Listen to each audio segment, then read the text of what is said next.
Everything is filled out. Filled out.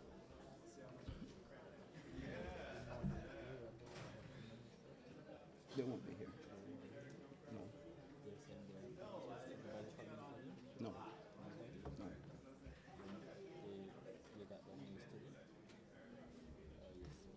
We got the confirmation.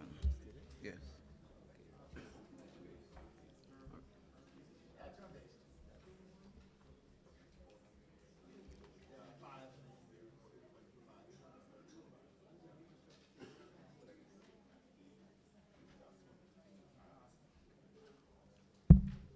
Good morning, distinguished ladies and gentlemen. I want to thank you for being here today for our Research, Technology, and Innovation Day. I am Dr. Paul Ivey, Associate Vice President for Graduate Studies, Research, and Entrepreneurship, and I'll be the Master of Ceremonies for today, among other things as well. Before I get further into the formalities, may I invite you to stand for the national anthem.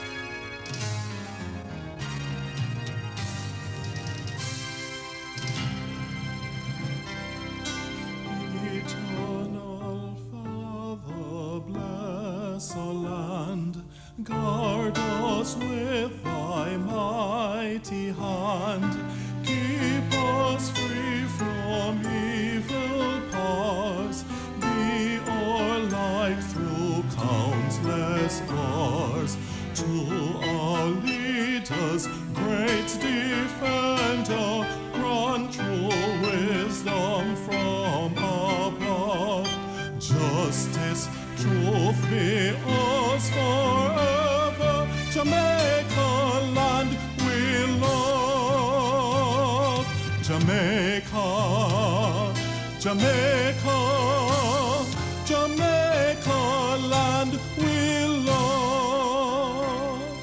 Teach us true respect for all, star response to duty's call, strengthen us the weak to cherish, give us vision lest we perish, knowledge send us, Heavenly Father, grant true wisdom from above, justice, truth be us forever. Jamaica land we love. Jamaica, Jamaica.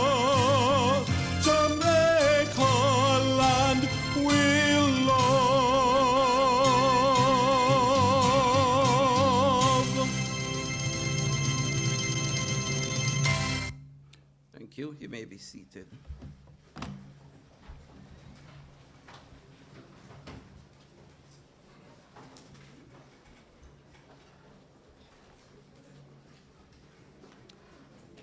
Dr. Kevin Brown, University President, Professor Shermaine Barrett, Deputy President and Provost, Ms. Marion Brown, Vice President and Registrar, is on her way, other Vice Presidents of our university, Deans, Associate Deans, Vice Deans, Heads of School, all other members of the academic, administrative, ancillary, and technical staff, our graduate and undergraduate students of our university, and of course, our keynote speaker, Professor Camilo J. Taylor, a Jamaican, son of the soil.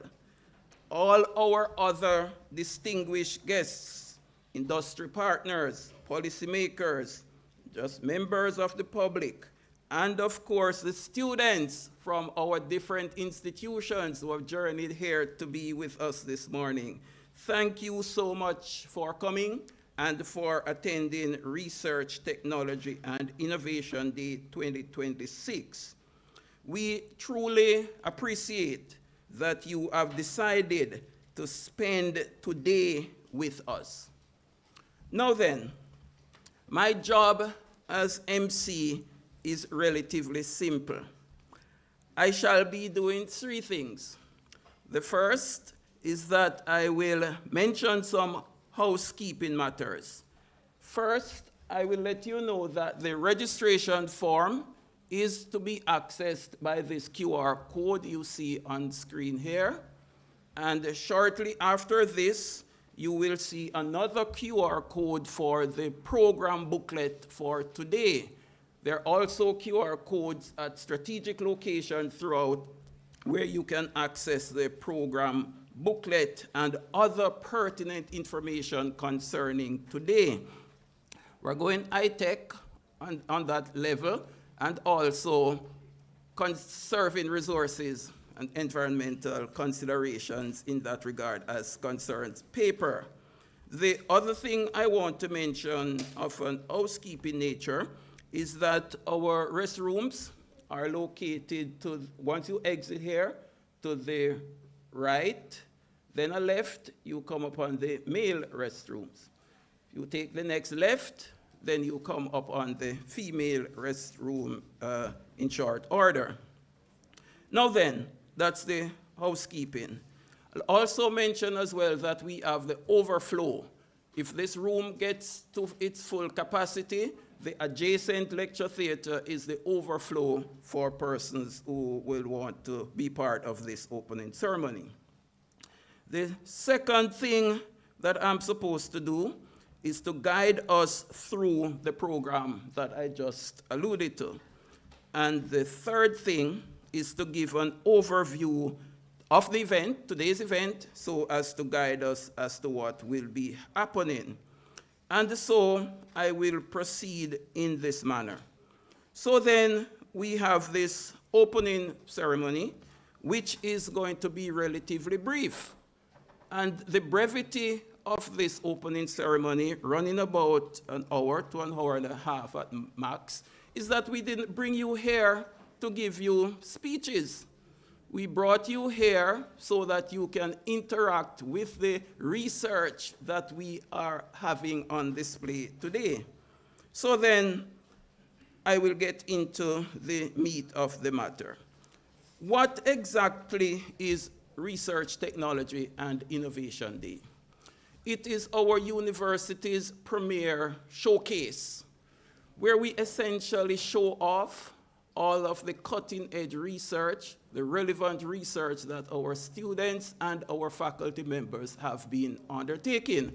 That, in a nutshell, is what Research, Technology, and Innovation Day is. But there's more to it, in that the motivation is rooted in some other serious considerations. A university as a thing occupies a special place in society.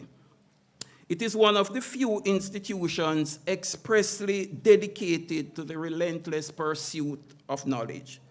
Not merely for its own sake, though, but for the advancement of human understanding and the improvement of the world in which we live. The university as a thing represents society's commitment to maintaining an institution where anything can be studied or questioned. And in this sense, a university is much more than a site of instruction. It is a community of scholars, researchers, and innovators engaged in systematic inquiry, discovery, and the responsible application of the results. And it is precisely this commitment to research and scholarship that distinguishes universities from other educational institutions. At UTech Jamaica, the University of Technology Jamaica, Jamaica's national STEM university, this responsibility is not incidental. In fact, it is embedded in our very mandate. The UTech Jamaica Act indicates that among its objects that our university should preserve, advance, and disseminate knowledge through teaching, scholarship, and research. In addition, it should make the results of such research available to the public. As a publicly funded university, our work must resonate beyond the campus to address national priorities, strengthen communities, support industry, and contribute to global development. And it is in this spirit that we gather here today for Research, Technology, and Innovation Day, which is our university's premier annual showcase for research, scholarship, creativity, and innovation. So then, as we go into the program, what we have here as the opening ceremony is the appetizer. Then will come the speakers forum, where we will have 20 presentations of cutting-edge research. And these are located in 3 rooms to my left in that direction. There are signage to those rooms. So 3 presentations will occur there, covering a number of different things. When I myself looked at some of the topics, I was quite impressed, even if I say so myself. We're talking about presentations on crystal engineering for sustainable solutions. There's also another particular bit of research having to do with looking at designing chemicals to treat malaria, which is a serious disease. One of our lecturers is actually researching the design of new chemical compounds that can treat that particular disease. And of course, we're going to go through the AI and its application, climate change, energy and energy systems, and all of those things that awaits. So that's the first course of the meal that follows this, the appetizer. Then comes the second course, which is the exhibits. At the faculty booths, we have 8 academic units, 3 colleges and 5 faculties. And they have turned out with all of their research to put on display. So there, in all these booths, you will see 35 exhibits and posters. I saw you admiring the robot as you came in, and so that's just a teaser as to what's there. So 35 exhibits and posters are there. So I've covered the 3 main aspects: this brief opening ceremony, the research presentations, and the exhibits at the booths. So we want to keep this brief so that you can go and interact with the research and learn as much as possible from our researchers. I will now get back to the program because that's what I am here to do in the main. And in this regard, I will mention the 3 activities that are coming up in sequence.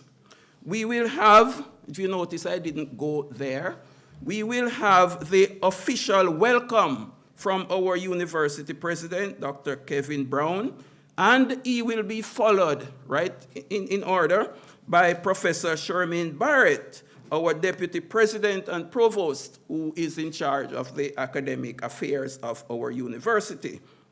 And thereafter, I will return and do another bit here.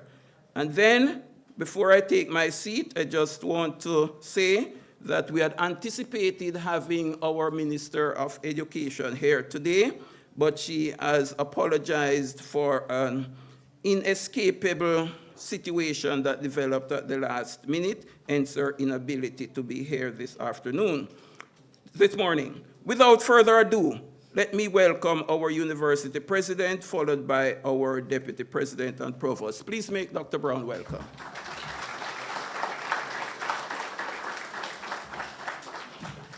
Thank you, Dr. Paul Ivy, our Master of Ceremony for today. I want to start by thanking him and his team and all our academic staff and students who have toiled for many days preparing for today to ensure that we have a successful research technology and innovation day. So my thanks goes out to you and the staff. Let me acknowledge also our Deputy President, Professor Shermaine Barrett, our very special guest, Professor Camila Taylor. We met a couple of years ago when I had a visit to University of Pennsylvania on a benchmarking exercise, and I was very impressed with the research portfolio at the university, but in particular, their robotics research. And I was even more impressed that Professor Taylor is Jamaican and is a distinguished professor at UPenn, which is an Ivy League university. So I'm immensely proud of what he has achieved. I am glad that he accepted our invitation to be here. And to all our students in the audience, I say to you that you're here not just to learn about the activities at the university, but I want you to be inspired by Professor Taylor, who was once a student at Campion College. So he was from a high school here in Jamaica and has gone on to achieve greatness at one of the top universities in America. You can do it too, right? So if you're a Jamaican student, you are unstoppable. So I hope you'll be inspired by his keynote today. Whatever career path you choose, I want you guys to always strive for excellence. Others have done it, so you can do it too. To the many faculty members I see here, deans, heads of schools, PDs, other members of staff, administrators, thank you so much for being here, for supporting today's program.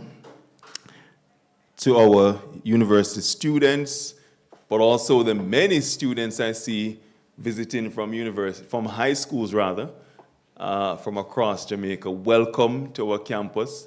If this is your first time, a special welcome to you.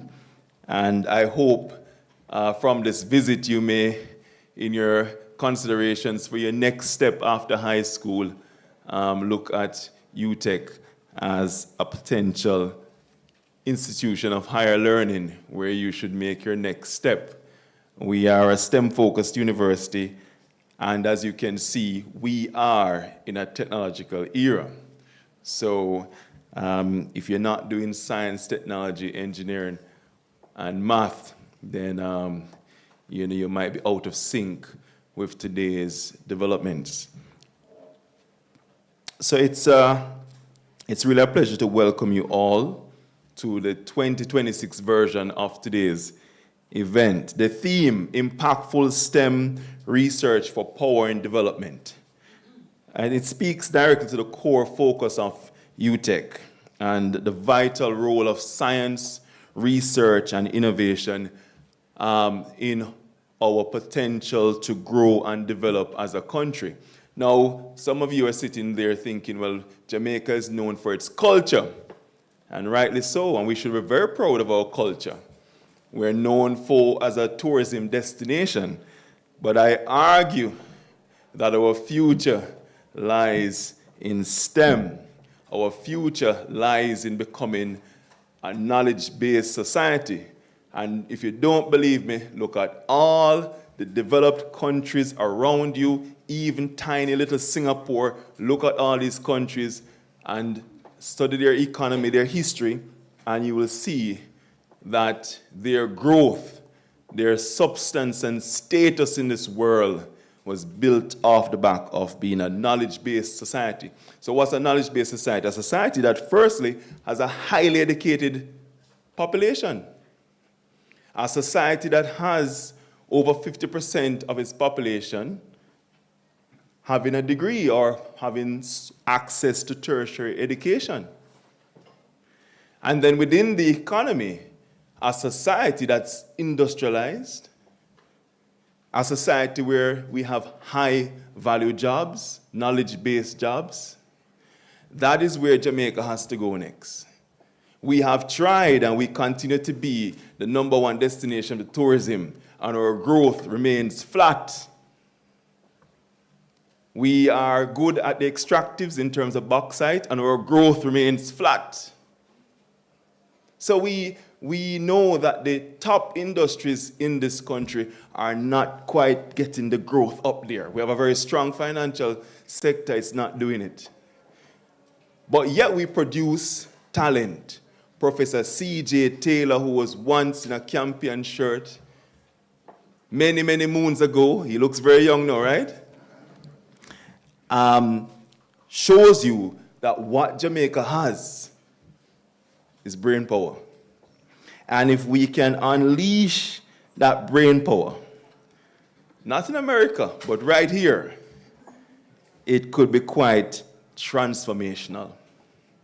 So that's what I want. So I hope I've given you context as to why you're here. If you wonder why my teacher dragged me out of classes today to come and see a research, innovation, technology and innovation day at UTech, it is because our future is going to rely on innovation, right? And our mission at UTech is to be a STEM-focused institution committed to integrating high-quality education, research, and practical application. Practical application. UTech is a hands-on university. It's not just a theory, right? And in doing that, the aim is to develop innovative leaders to advance technology and enhance the human condition. 68 years we have been doing STEM, but only recently we hear the buzzword, the acronym STEM, but we've been doing that since 1951 when we started out as the Jamaica Institute of Technology right here, and then we became the College of Arts, Science and Technology in 1959. And we have been a strong polytechnic institution for many years until we became a full university in 1995, right? And now we're called the University of Technology, or UTech. And over that time, we have been producing many technology leaders, many engineering leaders. I know CJ, Professor Taylor, missed out on being an alum, but we're going to adopt him today. We're going to adopt him today, give him honorary alumni status, because I know if he had the chance, he would have definitely come here. But he went on to pursue his STEM education overseas. But we have been producing many leaders. I say to the students here that you see them all the time. You see UTech all the time. The most popular face on TV, although the reaction is sometimes indifferent, is the head of JPS, the president of JPS. The former head of the police force, Major General Anthony Anderson, did engineering right here.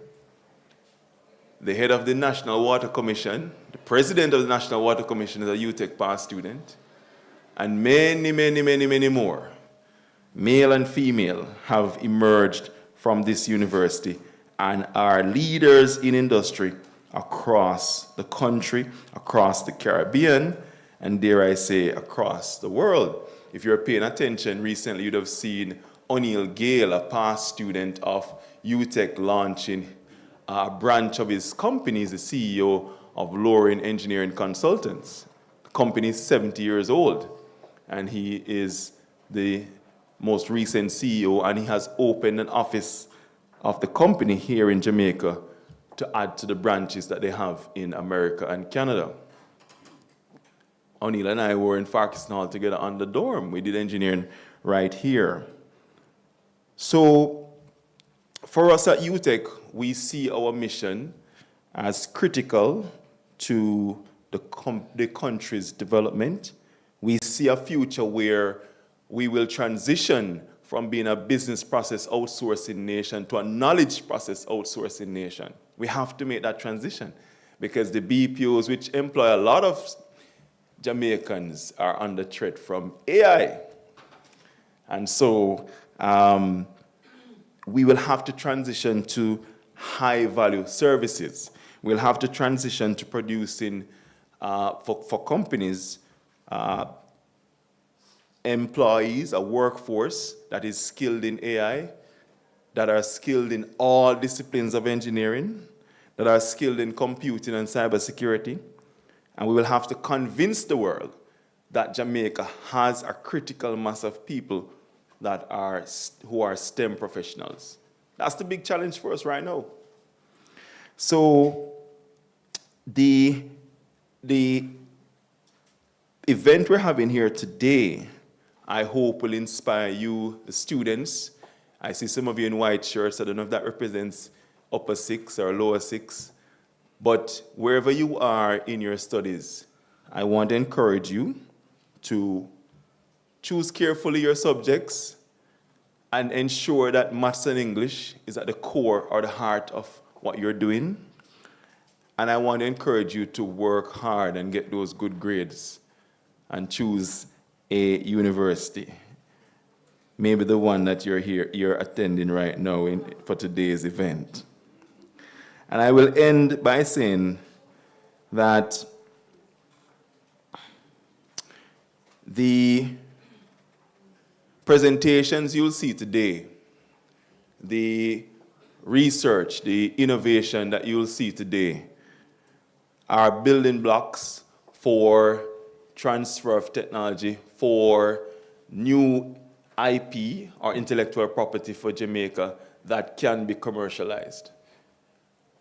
Some of us think that research is just an academic exercise, but as Prof. Taylor knows, you can convert research outcomes into money, into economic benefit. So I really wanted to have that holistic view as you walk around today. And ask questions. Ask lots of questions. You know, I'm sure my academics will be more than happy to answer them. And identify opportunities. Even as high school students, if you have ideas, you should explore it. You have access to technology more than anyone else now, compared to when I was growing up. So start now. So let me just thank everyone again for their hard work in getting us to this stage in having Research, Technology and Innovation Day ready for 2026. And I hope that you have a fantastic day with us. And I look forward to hearing from our keynote speaker. And I thank him again for accepting our invitation. Thank you.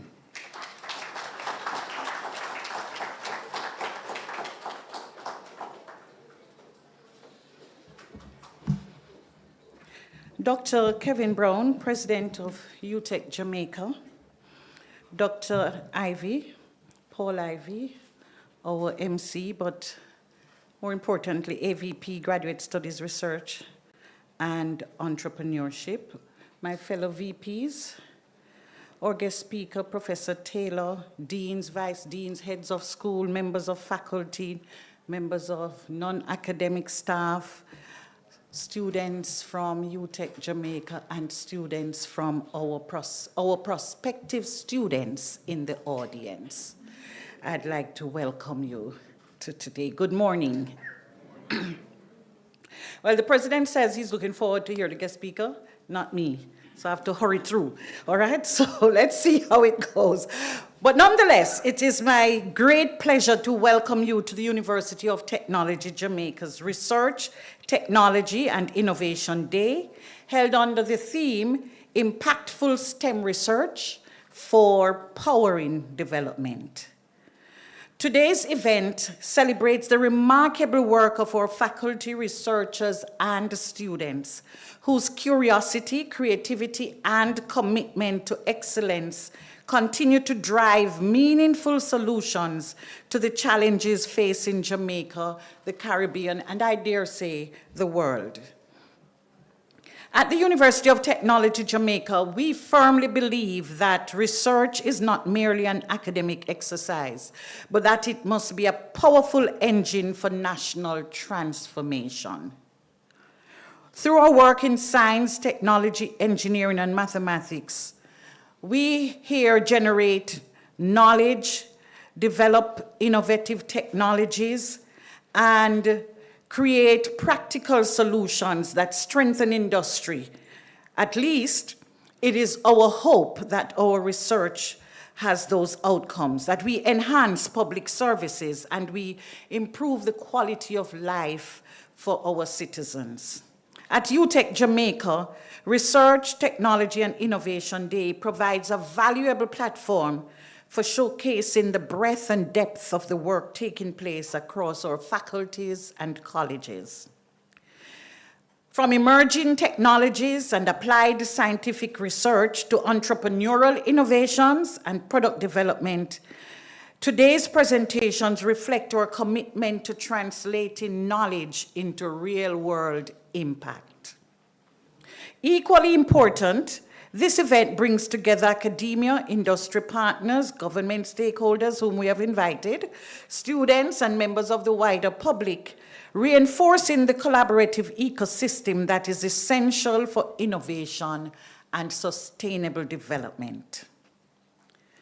And so as we engage with the presentations, the posters, and the exhibits on display today, I encourage you to reflect on the critical role that STEM research plays in empowering development.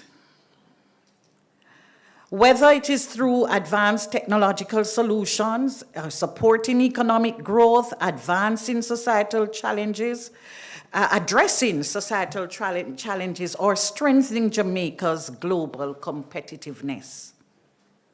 To our researchers and students, I commend your dedication to inquiry and innovation. Your work exemplifies a spirit of discovery that defines a modern research-driven university. And so this day is rather important in the life of the university. And so to our partners, our guests, I want to thank you all for your continued collaboration and support. Meaningful innovation thrives when universities work hand in hand with industry, with government, and communities.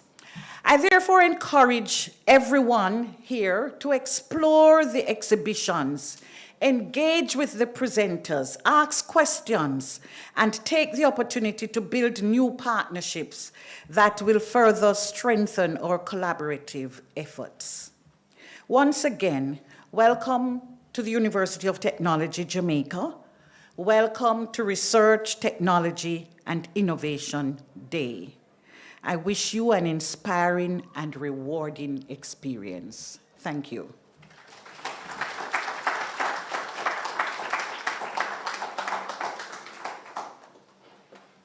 Thank you, Dr. Brown and Professor Barrett. You know, ladies and gentlemen, when you're an MC, you have certain privileges, you know. Of course, we welcome all the students who are here from all the schools across Jamaica. But then there's a particular school here that I want to. Yorton High School. Could you show hands who's here from Yorton High School? There they are. And why did I take my privilege so to do? Yorton High School happens to be my alma mater, on the one hand, and I also happen to be the chairman of the board at the moment. So there you go, there you go. Dr. Brown mentioned Professor Taylor's achievements, but I want you to consider this, because I myself have been trying to wrap my mind around it. Microscopic robots? Microscopic robots? Well, that's what he does, among other things. So, ladies and gentlemen, Dr. Brown gave you a teaser, but I'm going to give you more by inviting Mrs. Carnett Batchelor Evering, lecturer and teaching practice coordinator in our Faculty of Education and Liberal Studies, to introduce properly Professor C.J. Taylor this morning. And thereafter, we will have Professor's keynote presentation.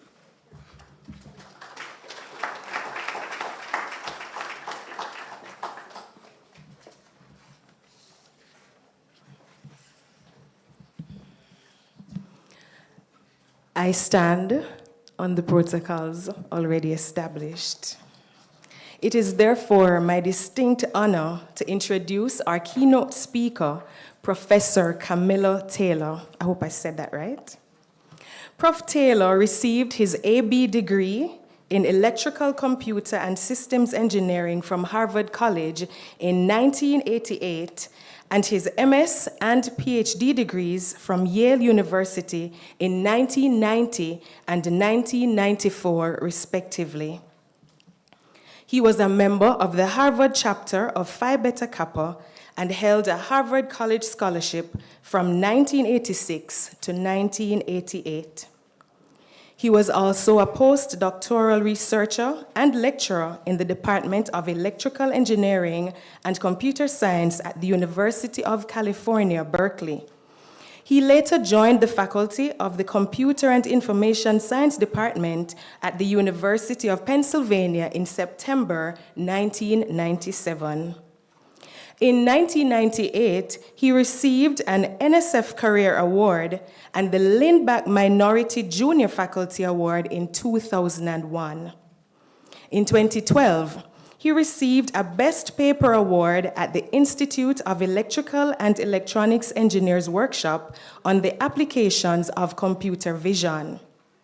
Also in 2012, he was awarded the Christian R. and Mary F. Lindback Foundation Award for distinguished teaching at the University of Pennsylvania. His research lies at the dynamic intersection of computer vision and robotics. His work explores how machines interpret and interact with the visual world. Among his many contributions are pioneering techniques for reconstructing 3D models from 2D images, technologies that have found their way into practical commercial applications, including architectural models. He has also developed sophisticated algorithms capable of recovering the posture of articulated figures, such as the human body from photographs and video footage. His most recent work examines self-localizing embedded smart camera systems with applications ranging from automated surveying and 3D reconstruction to ad hoc surveillance systems and mobile robot localization. Prof. Taylor is a quintessential researcher and scholar who has published nearly 500 research papers, which together have been cited more than 18,000 times, reflecting both the depth and the influence of his work within the global scientific community. Beyond his research and teaching, he has played an important leadership role in shaping the direction of the computer vision community worldwide.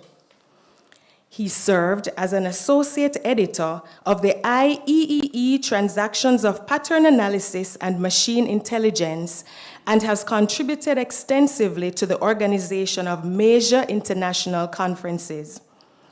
Notably, he served as General Chair of the International Conference on Computer Vision 2021 and as Program Chair for the IEEE Conference on Computer Vision and Pattern Recognition, both in 2006 and 2017.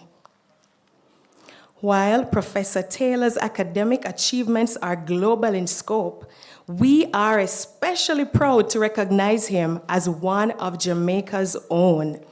He was named Jamaica Scholar in 1984 and is a proud graduate of Campion College. His journey stands as a powerful reminder of the extraordinary talent that can emerge from our shores and impact the advancement of science and technology worldwide. Ladies and gentlemen, please join me in warmly welcoming a distinguished researcher, an inspiring educator, and a proud Jamaican, Professor Camilo Taylor.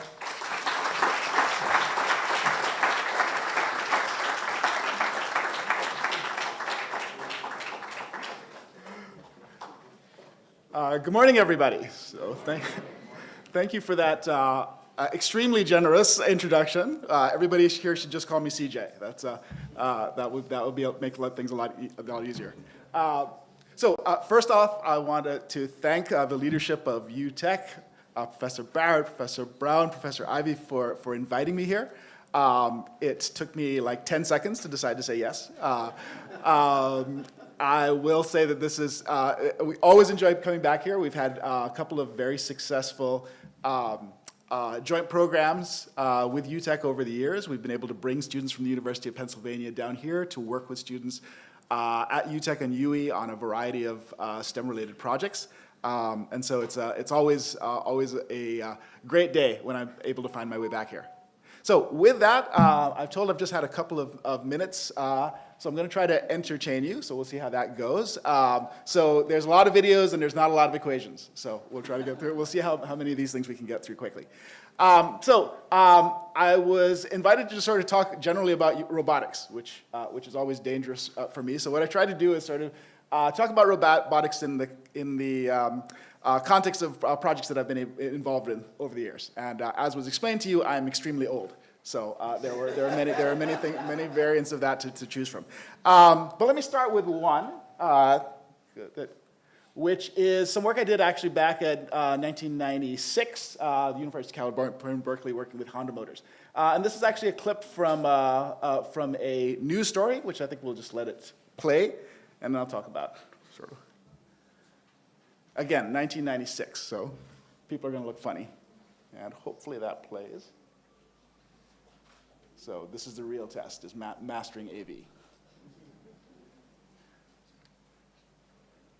And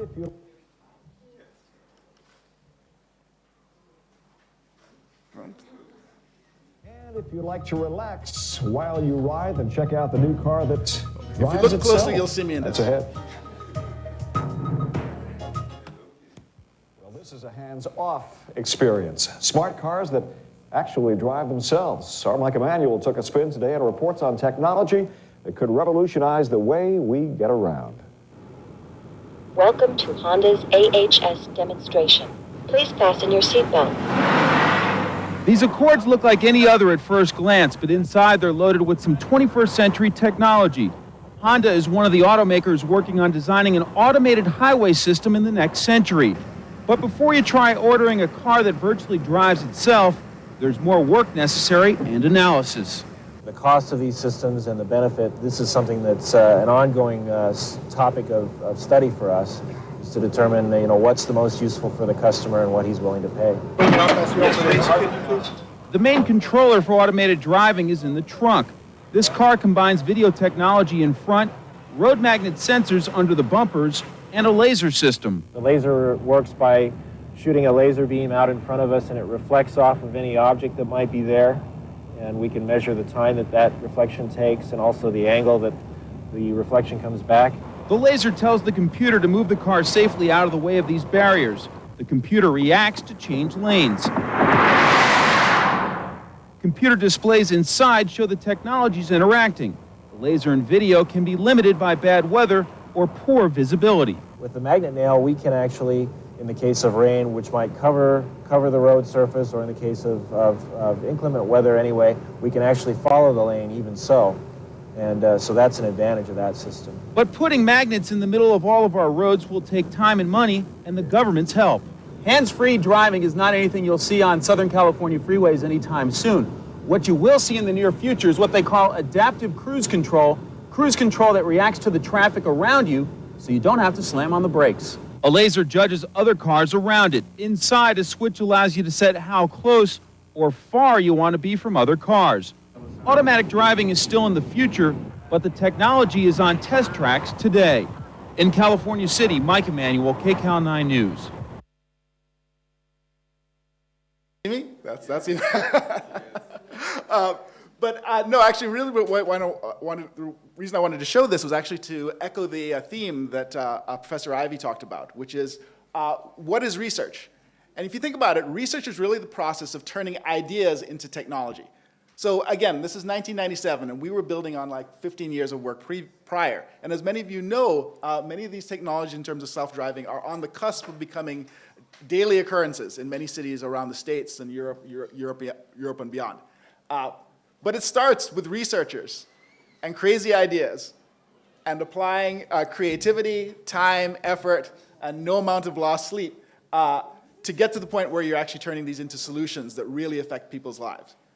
And transportation, again, is a major aspect of our life. As we're able to achieve this, the way that people live in the future is going to be very different from the way we live now. And again, we all have the ability to make these kinds of contributions, to think about what we want to see, the changes we want to see in the world, and figure out how we want to do that. But let me stop preaching and just sort of go on to some of the next things. So this is another project I was involved in way back when, and it concerned this problem of how do you actually reconstruct three-dimensional models from images. So if somebody just hands you a bunch of photographs, you as a person can understand what that infers in terms of a three-dimensional model. But that's something we need to teach computers. So this is a project where we were working on a system for doing this. This is a semi-automated system where you would model the scene in terms of a set of primitives, wedges and boxes and stuff like that. And then you would go to the image and you would mark it up saying which edges of which boxes go in which places. And the system would actually have to figure out what the underlying three-dimensional model was. Because if you can do that, suddenly you're actually able to look at it from any angle. So starting with 2D images, you can construct an accurate 3D model. And if you have an accurate 3D model, the world is your oyster.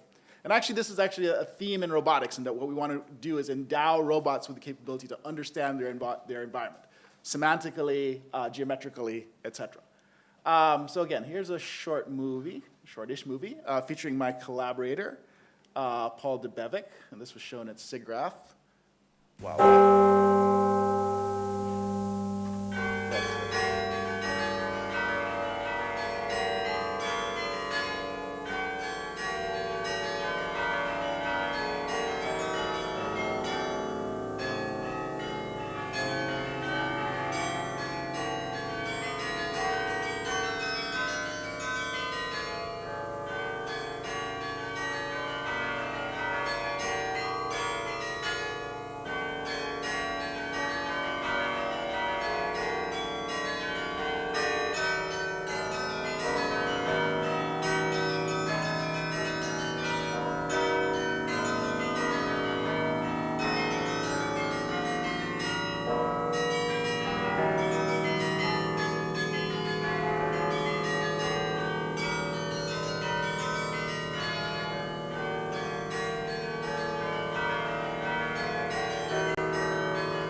again, this was based on developing technology that would allow us to understand the three-dimensional world from images. In this case, some of the images we got from that were actually by flying a kite and actually taking photographs with it, and then building a 3D model that allowed us to do this kind of reconstruction.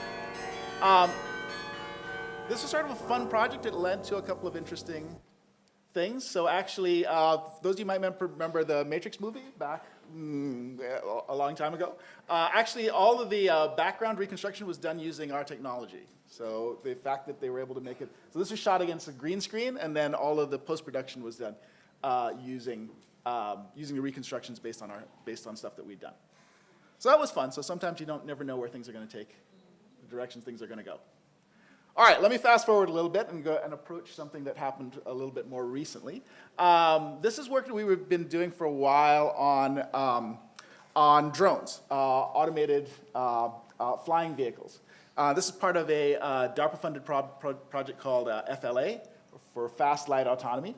And the task at the time was to develop drones that were smart enough to actually fly automatically through the world. And actually, to make it more difficult, they were supposed to fly automatically, and they were not given GPS. So you're supposed to be able to just do what the operator wants to do using the sensors you have on board. So basically, this is the kind of task, is what the robot was given was a task like fly forward 250 meters. That's it. So once you launch,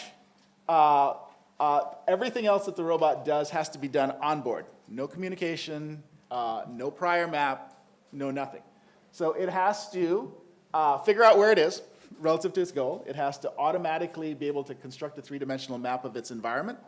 And it has to be able to plan collision-free paths for this rather dynamic platform.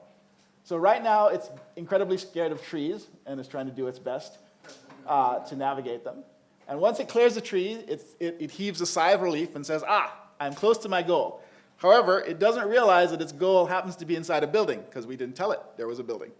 So at some point, it realizes it's going to have a very bad day, and it starts seeing that there's actually no way to get to where it wants to go. So it starts looking around before realizing it's not going to work that way. So it changes its mind and goes and heads in the other direction. So the way that this would work is that we would get a mission, like 250 meters forward. You press the button, you turn around, and you leave. And you just hope that you don't hear a loud crashing sound. Because if you had a loud crashing sound, that meant that things went very badly. So we're back in the truck, hoping. And DARPA is being very mean these days. So it closed pretty much all the doors on this building. But our robot was built with hope in its heart. So it's going to keep on going. And finally, it figures out that there's a door on the back end that is actually open.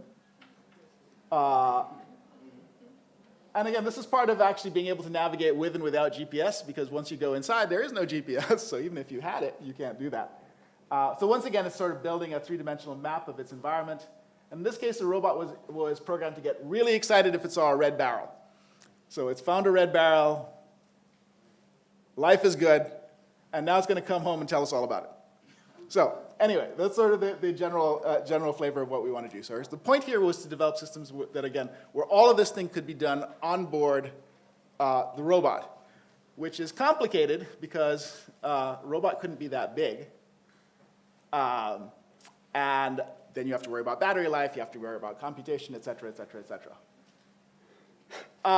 So we were very happy. We were very, then the program sponsor said, yeah, that's really nice, but what I want you to do is take that and make it half the size. That is a very bad day for me, because it was already hard to put it in this size, and we were told to put it in a platform that was half the size, 250 millimeters, 25 centimeters on side. So we got to work. We built a custom computer. On top of this.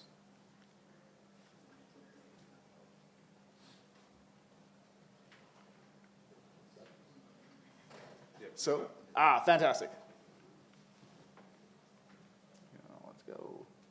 We built a custom computer on top of that. So this has 2 cameras, an inertial measurement unit. It's interfaced to a embedded computer, there's a field programmable gate array, and a depth sensing system. And the reason that that DARPA wanted it that small was that they wanted to do this. And you can turn down the volume on this because the audio is very annoying.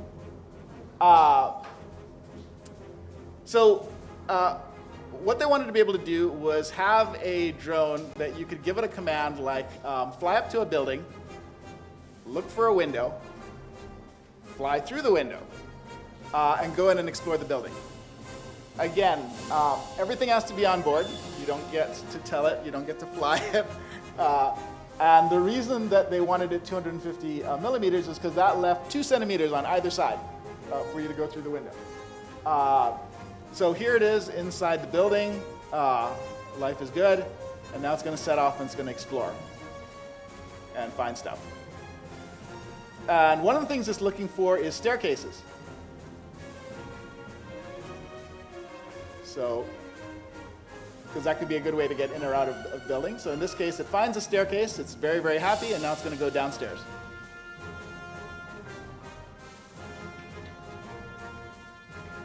I don't know why we made our life this difficult. We could have just flown out through that window. But for some reason, we decided that no, we're going to make life more difficult. We're going to go down the stairs.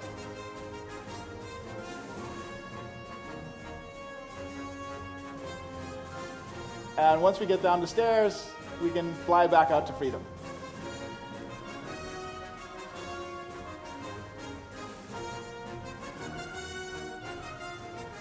Okay, so this gives an idea of sort of what the world looks like to the robot. So what it's doing is continually building a 3-dimensional model of the environment. So again, this sort of theme of being able to understand our environment and react appropriately is what's going on here. And that blue line is what it's planning to do next. So it's constantly updating what it thinks about the world and therefore what it needs to do in order to not navigate safely and not crash into things.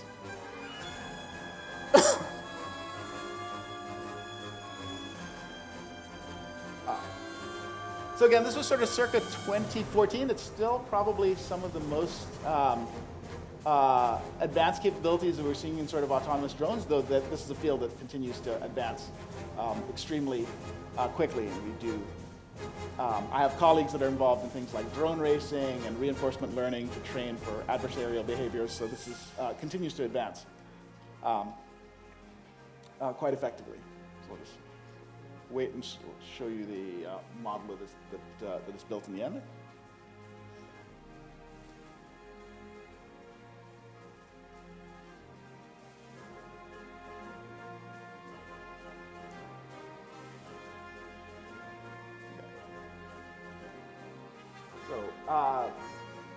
So as you can imagine, there's sort of a number of fun problems that you have to solve in there related to geometry, related to control of differential of platforms and the like. But again, I promised you no equations, so I'm not going to do that. All right, so let me talk also briefly about some work that some of my students have done. This is my student Anthony Cowley. And one of the things that we were working on together was this problem of again, building representations of the world from LiDAR. So we work with a number of different kinds of robotic platforms. So this is one of our wheeled platforms, but it's only one of several. So we work with legged platforms. You've seen sort of flying platforms. We have humanoids and other kinds of systems that we work with, all of which need to have some sort of understanding of their environment in order to get around effectively. So one of the things that we worked on was this technique for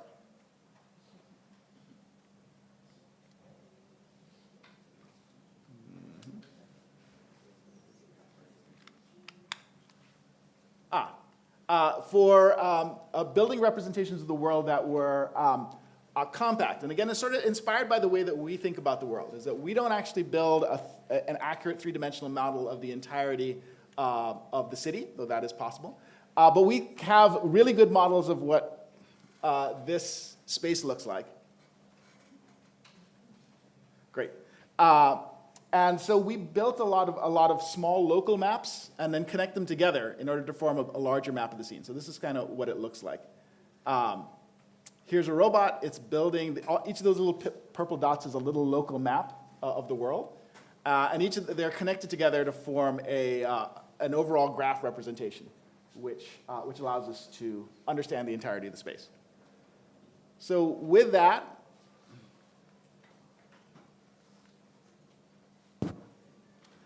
we're able to do things like this. So this is our robot being let loose in the countryside somewhere. And it's building an accurate three-dimensional model of everything. The fences, the building, the trees, things that it definitely doesn't want to run into, things that it wants to understand better. And we're able to do this actually in real time on the robot with pretty decent accuracy. So this is actually a pretty useful capability. We're actually able to do this at city scale, so we can build things that are actually quite large. But the nice thing about this is that we do this in a very compact way, so it's actually very memory efficient. So if you've been to LA or Miami, my student Anthony now works for this company that delivers food with robots. So these robots actually need to wander around the entire or much of the city and know where they are, not get lost, figure out what to do. And it's running sort of the kinds of code that we developed in our lab a couple of years ago. This is another example.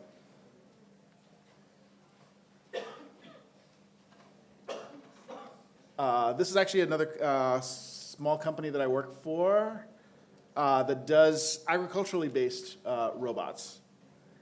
And here we are doing stuff in greenhouses, which are typically multiple miles on side. And again, we want to have these robots that just know how to get around. And we have these deployed in all over the States. We have them in Australia, we have them in South America, and the like. So again, this idea of sort of research ideas turning into practical things that actually get deployed, yeah, it happens quite regularly. All right, let me go a little further. I think I'm going to skip this in the interest of time.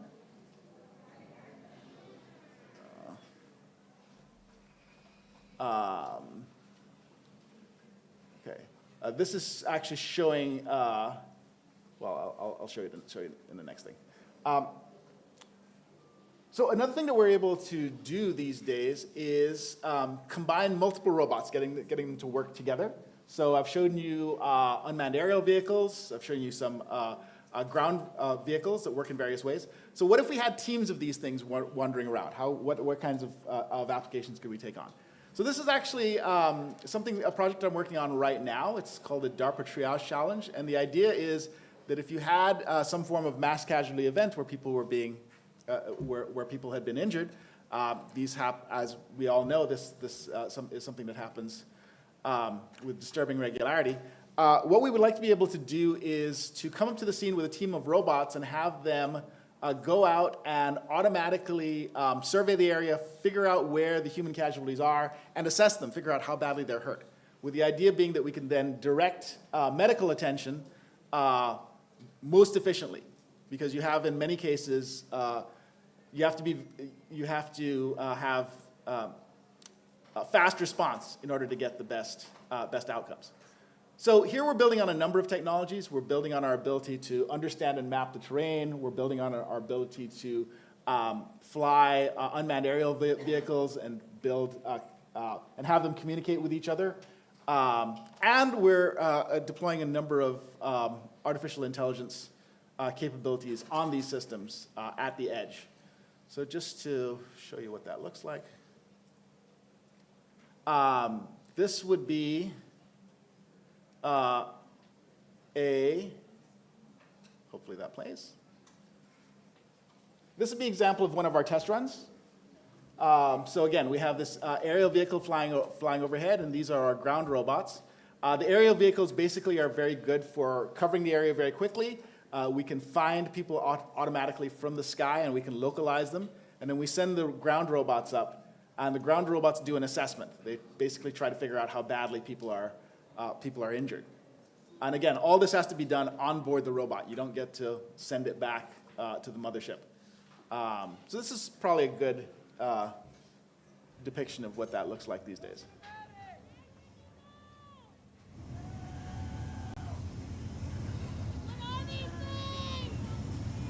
Don't worry, they're actors. Nobody's actually hurt, but they're very convincing.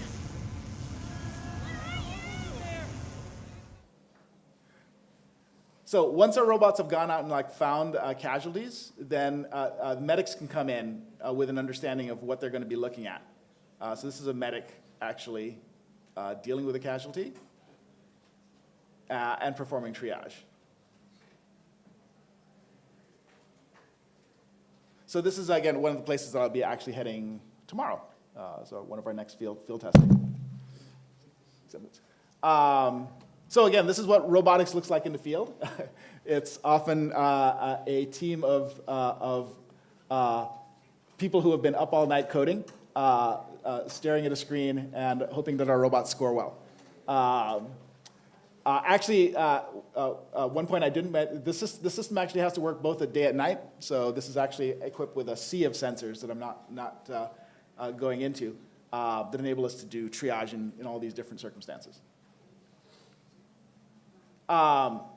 Yeah, again, robotics is sort of a fun discipline because it sort of combines so many things. There's a mechanical engineering aspect in terms of how do you construct and build platforms. There's electrical engineering, there's computer science, there's artificial intelligence perception.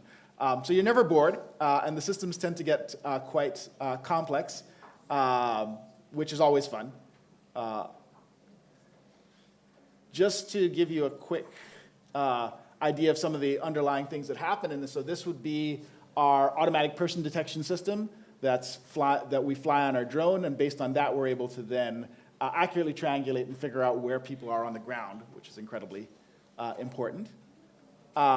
We can do things like automatic assessment of people. So here is a very interesting piece of tech that we're working on where we track people's faces if the video plays, which it won't.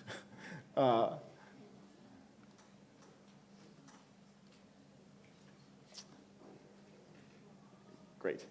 So the video in the corner is actually showing a person's face being tracked in real time, and then we analyze the infrared imagery to actually detect when they're breathing. So we can actually detect their respiration rate, which is one of the critical factors in understanding people's medical state. Again, these days, I think this will be the last slide. Okay. Great.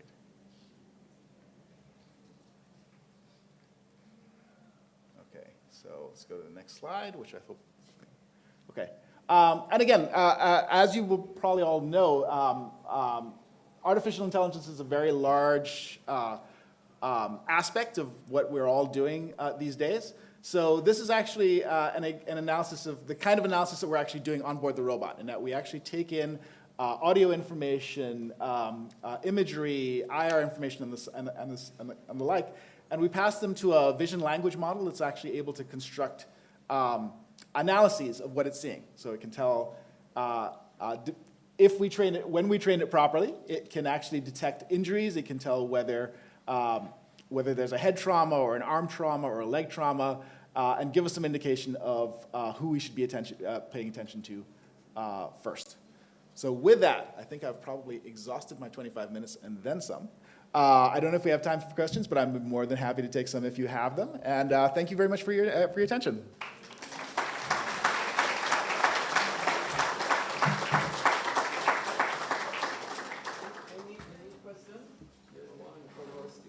Yes. Hi. Sorry, could you stand, identify the student after listening?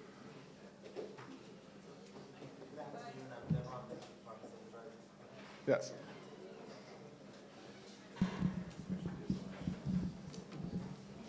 Good afternoon. I am Devon Leckie from St. George's College. My question would be, since your robots are avoiding any solid objects within their trajectory, how would they account for anybody that is behind any solid objects or that they cannot see through? Oh, it's an excellent question. So part of what we want to program the robots to be able to do is to automatically explore the environment, and you can actually tell what aspects portions of the scene you've seen and explored and which ones you haven't. So a good exploration algorithm will understand that it's seen a wall and that it doesn't know what's behind it, and will plan a trajectory to go there. But an excellent question, yeah. I'm going to do maybe two more questions. One from Professor Hilton over there. Behind.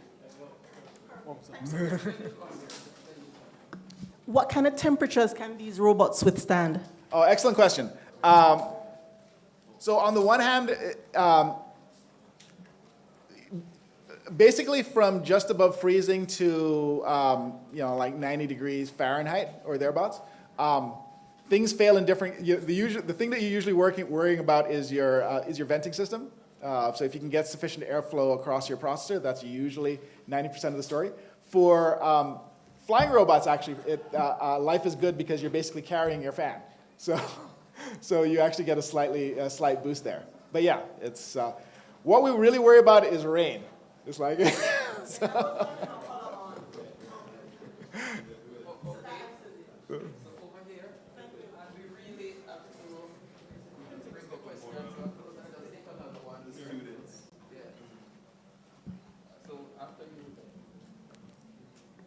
Greetings.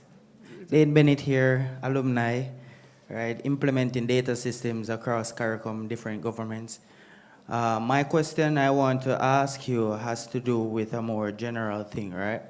So I want to know from your perspective, what are the mechanisms or partnerships that are in place to ensure that these researches that are being done in the universities actually transcend into real life practical solutions that are actually being used by governments and institutions to make decisions? And I mean, tying to what you said, Dr. Brown, monetize it, right? What are these mechanisms or partnership in place?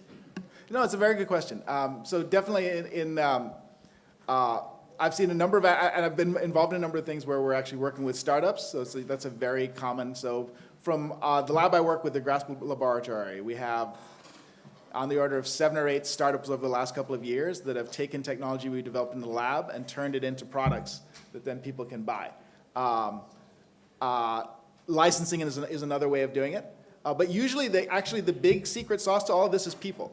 Is that, idea is one thing, but really what you want to do is you want to hire the student that did the work. That's the person you want, whether you're a big company or a small company. So really, tech transfer is fundamentally about people and making sure that they have career paths that allow them to get their ideas into products. So our last question having regard to the time constraint.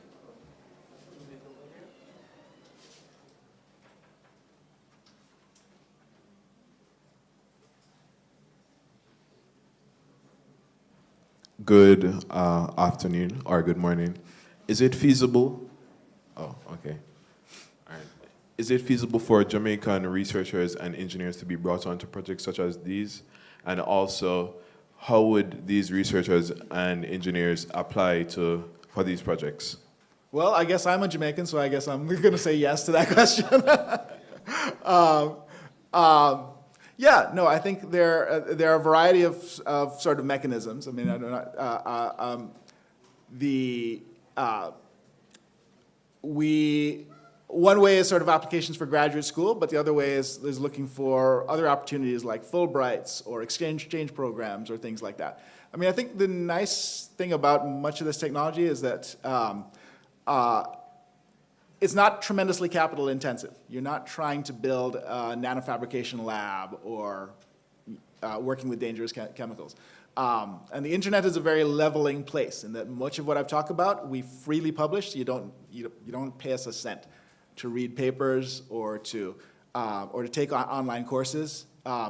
So again, I would encourage everybody is that, take advantage of this moment. This wasn't the case when I was coming up 30, 40 years ago, that you could literally have access to the world's leading research knowledge just a Google search away. So yeah, I mean, by all means, getting into places where this research is being done is important, but I'm saying this is,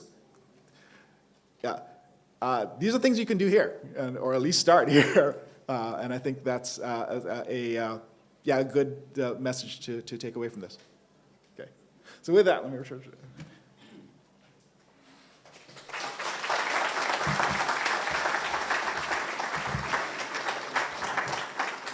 Thank you so much, Professor Taylor. CJ, he says, I have a little bit of housekeeping to do before I get back to the formalities. I'm told that it's an urgent matter here. A red Mitsubishi SUV, license number 6441KH. You need to remove your car immediately before it is towed.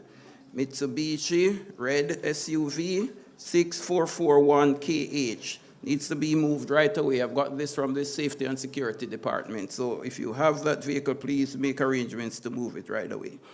Okay, thank you for that. Now we go back to CJ, and I will use some of further MC privileges.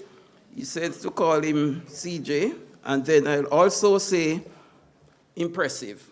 That's just one word, just to sum up what he just showed us. But beyond just your applause, I want you to say, see, now MC's privileges. I'm going to give you commands or instructions. Say, impressive CJ.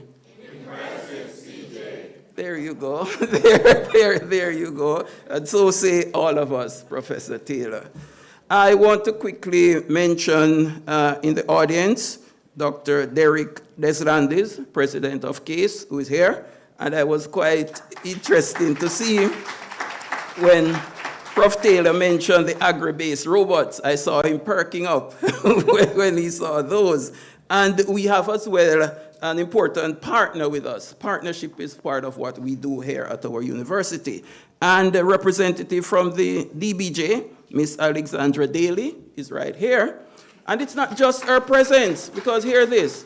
The DBJ is funding or has funded the establishment of a technology commercialization office here at our university. The DBJ has done that.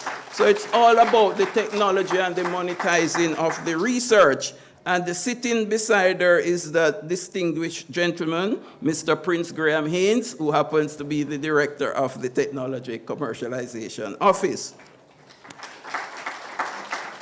We don't just have high school students here. I gather that Dr. Deslandis has taken a contingent of his students from CASE with him as well. And also we have students from the Michael University College. So thank you so much for being here. And we have been joined by our Vice President and Chief People Officer, Mrs. Simone McGregor Jackson, sitting right here beside our Deputy President. Moving back to the program now, ladies and gentlemen, we are known as Jamaicans for many things, to include our generosity. So at this juncture, we're going to give CJ a little something. And so I'm going to ask Mrs. Barrett Bachelor Evering to complete what she started. She introduced him, therefore she has to present him with something. So there you go. Though I'm not the MC and I now have the microphone, outside of acknowledging the University of Technology Jamaica, the birthplace of greatness that many of our students will be coming to this next academic year, I have a question for you, sir.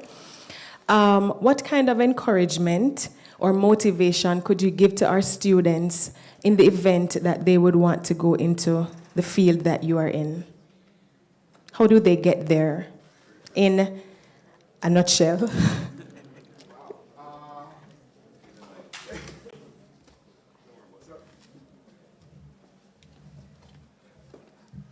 Actually, I'm going to steal a line from a talk I actually heard a week ago, and it was a colleague of mine who did some of the earliest work on self-driving back when it was like, completely ridiculous.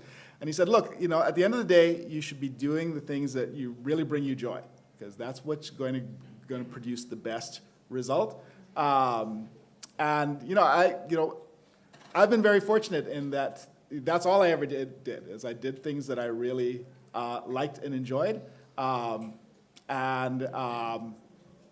it worked out. So I would say, try to do the same. If you find something you love, something you're interested, you'll put in the time, you'll put in the work, you'll get the results.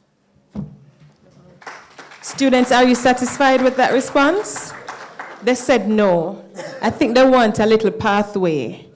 They said yes. Just very quickly, please. Right, how did you do it? Oof. A lot of late nights, I'm gonna say. And you left Jamaica? Yes.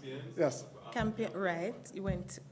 Yeah, no, so, for me, I was very fortunate. I was educated here in Jamaica, and I had had an opportunity to go and do my my undergraduate work at Harvard, and then on to Yale. It was you also, I think, you have to be willing to hear no sometimes. I think it's that not everything actually works out, but you don't give up. You keep trying,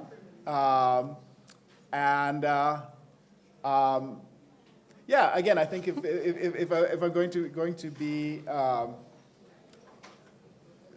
the darkest days are sort of sustained by the things that drive you forward and the things that sort of bring you joy. And again, so I will, as unsatisfactory as it will be, the way that you succeed is you keep going, and that's hard. It's okay.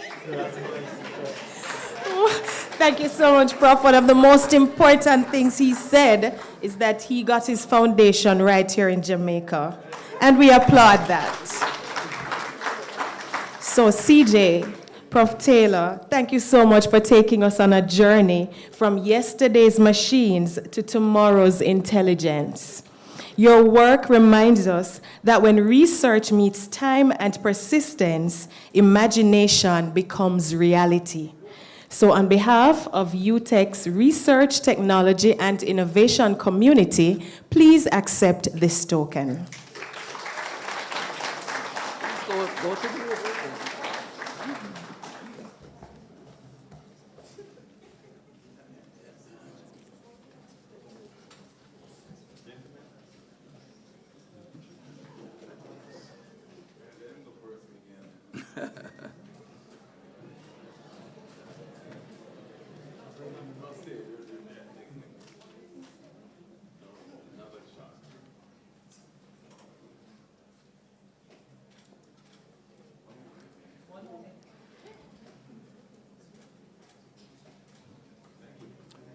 Thank you so much, Mrs. Bachelor Evering, and thank you again, Professor Taylor. Ladies and gentlemen, you know that we are a STEM university. I have a background in agriculture, and I've been thinking for some time now that STEM needs roots, You don't just have a STEM sitting there, it needs roots.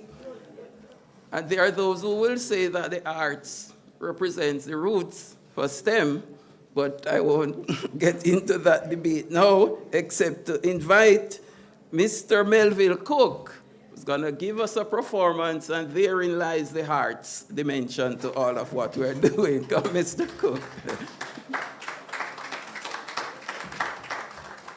All right. Hello, everybody. It's interesting that you should speak about agriculture just before this. This is strictly coincidence. Today is also the informal start of Market Week at Coronation, which I, go to. Thursdays when fresh food comes from country. And this one is called Pretty Food. We have come for real food from real people, fresh from their ground. More faithful than Adventists go Thursday market. On this fifth day, office workers dress up Coronation, mashing up those foreign Irish potatoes, skins unchanged from winter weather dullness.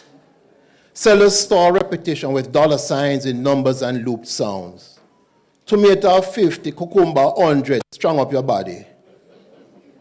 Imported food does not need identification. The cabbage and onions are oversized. parrots too big, too straight, wearing the uniformity of new school children and employees, so clean, like they never touch dirt. Real food bends into the earth's unevenness, around stones, through roots into original shapes, our knives trace as sculptors and surgeons. For God no make mistake. I trade my teaching time for real food and feel farmer, driver, handcart man, vendors' hands. Jamaica flowing from country into town with food bent uneven as rural roads. I hear say foreign cabbage take long to cook down. It could be made in a lab, like some pretty bodies without scar or flab. I not trust foreign food with pretty outside. Neither pretty people, never out of style. Faces screwed into permanent style, all from the same genetically modified crop of lift and nip and tuck. No blemish or scar. Real food and people don't mask life's marks and remarks. Enough for us, wherever pretty is pretty, ever crude. Like how enough pretty food not eat good. Foreign ginger very weak. I not trust lettuce where insect nah eat. I'm going through Thursday market picking out a Jamaican meal deal. Just as there are no ugly people, in contrast, the contrast to the pretty food is the real.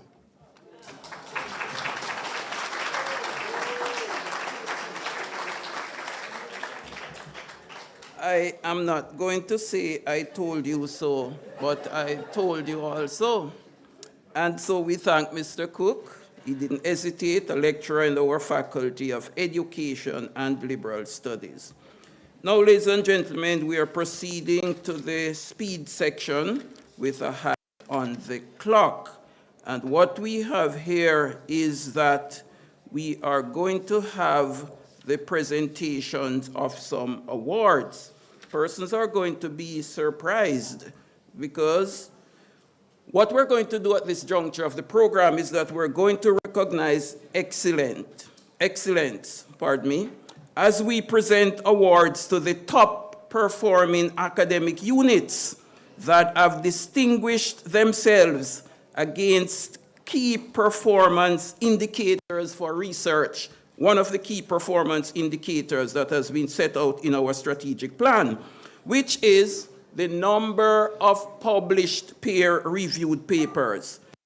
Research is not completed until published, and these awards, they underscore that research excellence is both an institutional priority and a collective achievement. So 3 academic units, top 3, will be presented with President's Research Awards today on the basis of their publication records. And in that regard, I'm going to call on our President, Dr. Brown, to step to the photo area. And for the academic unit that had the 3rd highest number of peer-reviewed journal papers for the 24-25 period. Ta-da! The College of Health Sciences.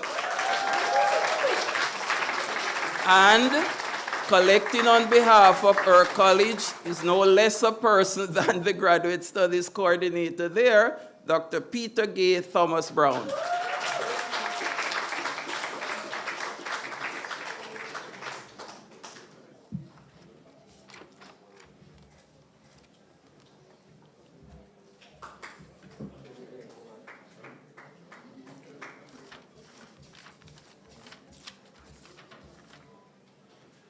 And the 2nd highest number of peer-reviewed journal papers, ta-da! And also most improved academic unit in that regard, the Joint Colleges of Medicine, Oral Health, and Veterinary Sciences.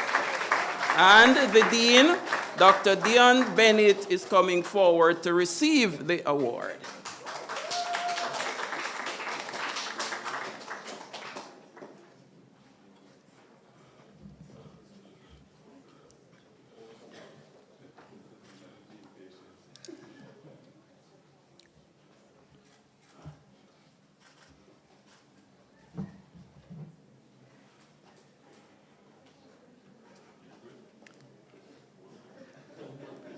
I suppose I may have to do a different drum roll or a longer drum roll. Ta-da! The top academic unit, the highest number of peer-reviewed journal papers.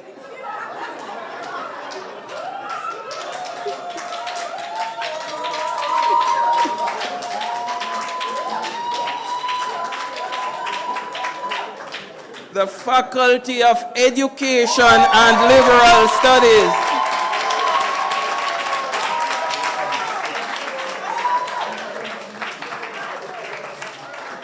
And Dr. Granville Peter, the acting dean, and Dr. Nicole Cameron, the graduate studies coordinator, they have teamed up to receive the award.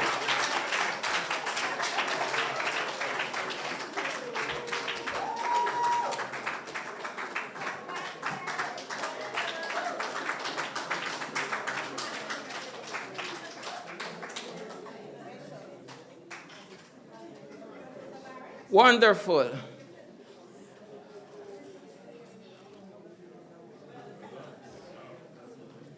Thank you very much.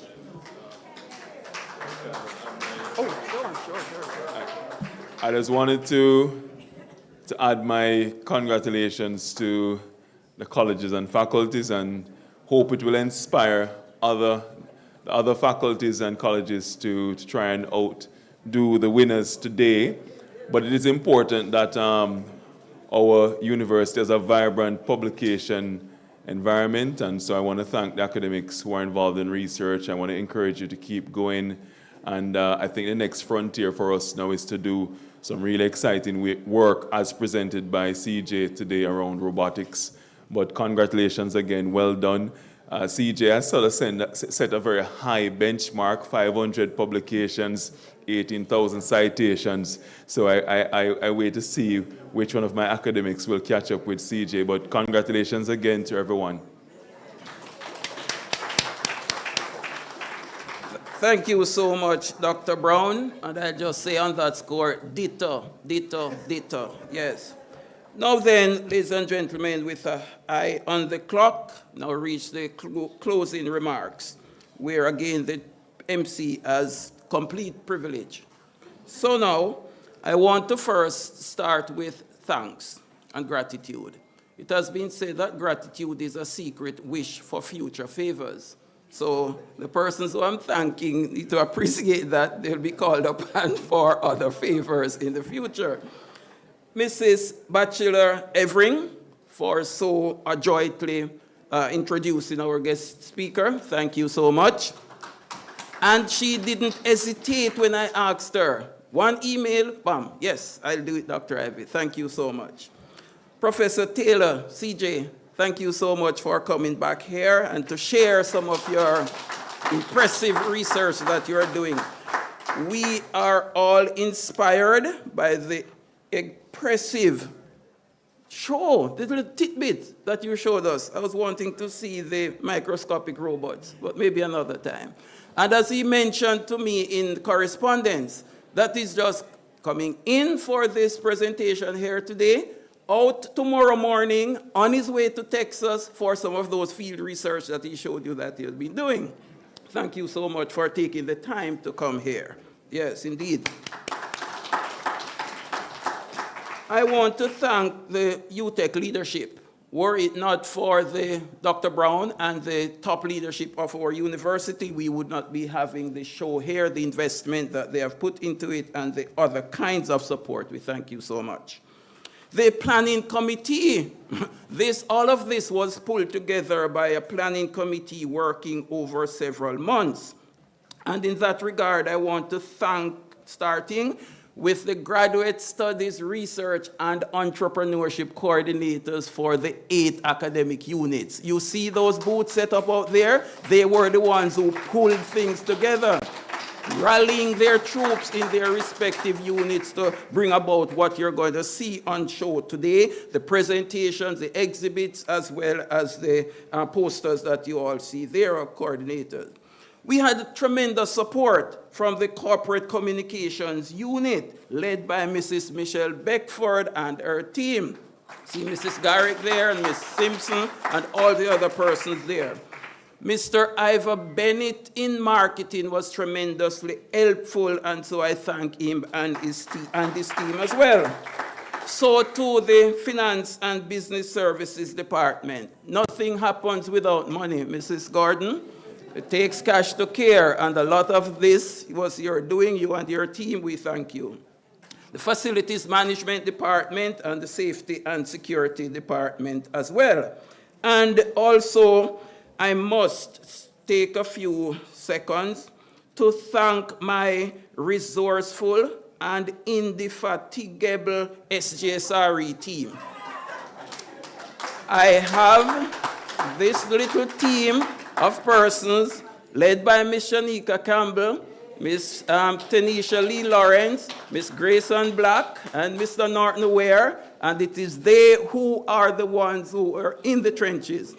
Thank you so much. And then we run on partnership here at our university. Our sponsors, we have had several sponsors who have contributed to today's event. We have Hardware and Lumber Limited. Please let them hear it from you. Jamaica Laboratory and Equipment Supplies, we thank them for their support. The company, all fully confirmed. Your support is confirmed, and we thank you.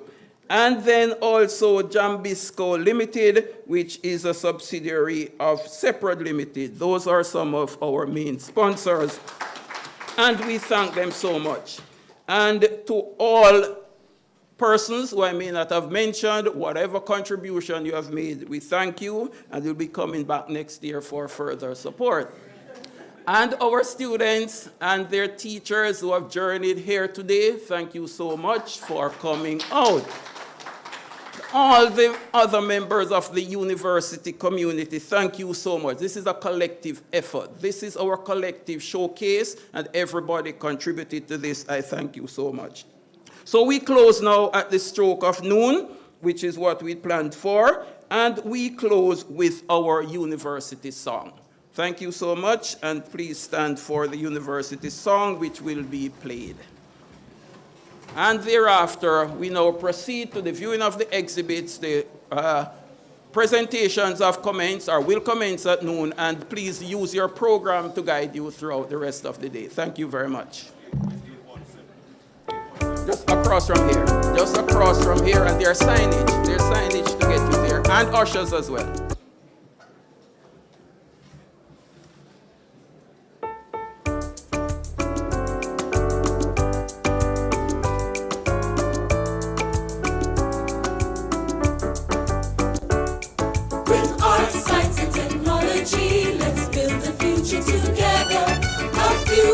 That is like a ship sailing, breaking through any weather. So as we seek to enrich our lives and new horizons explore, UTech stands to point the way to make the future secure. University of Technology, Jamaica, we will always sing in praise of you, and the knowledge you give teaches us how to live. So to you, Tech will always be true. You teach us to give of our best, to lend a hand to inspire, to answer to where duties call, and to aim it higher and higher. Wherever life shall lead us, your banner will be unfurled, as we proudly stand to serve our nation and the wide world. University of Technology, Jamaica, we will always sing in praise of you, and the knowledge you give teaches us how to live. So to you, Tech, we all